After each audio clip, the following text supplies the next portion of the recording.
When I think of feminism, I see a woman. I see a strong woman. I see a strong white woman. And then I see a subcategory for myself.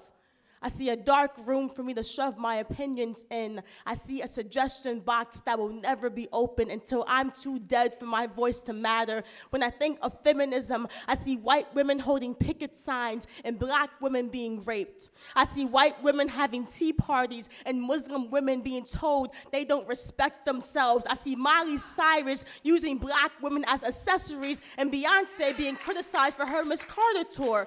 One time I told a feminist that men made me uncomfortable. She then said that I made her uncomfortable. When I think of feminism, I see the oppressed trying to be the oppressor. There are two kinds of feminists: those who respect women and those who tell them if they're doing it correctly. When I think of feminism, I don't think of women's suffrage or the 19th Amendment. I think of the 1960s and how it resembled the 1800s when every rich white child had a black nanny. When I think of feminism, I see a transgender woman not being invited to the rally. I see hashtag white girl problems. I see misogyny calling the kettle black. I see a feminist calling Michelle Obama a nigger. When I think of feminism, feminists have a pigment requirement, have a whites only sign, have an application process and a mold to fill. When I think of feminism, I see cowards looking for someone smaller than them. I see bullies telling me I can't sit at their table. I see self-hate being directed at the wrong body. When I think of feminism, feminists have a pigment requirement.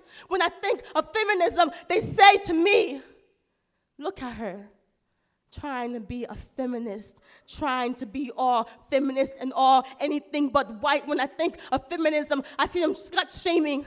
I see strippers being devalued, porn stars being devalued, women being devalued for not being feminist enough. The only difference between feminism and misogyny is that feminists don't have a dick for us to choke on. I see women being hated on by other women. When I think of feminism, I see a world full of your kind don't belong here signs. A world with no space for me, which means I'm right back where I started.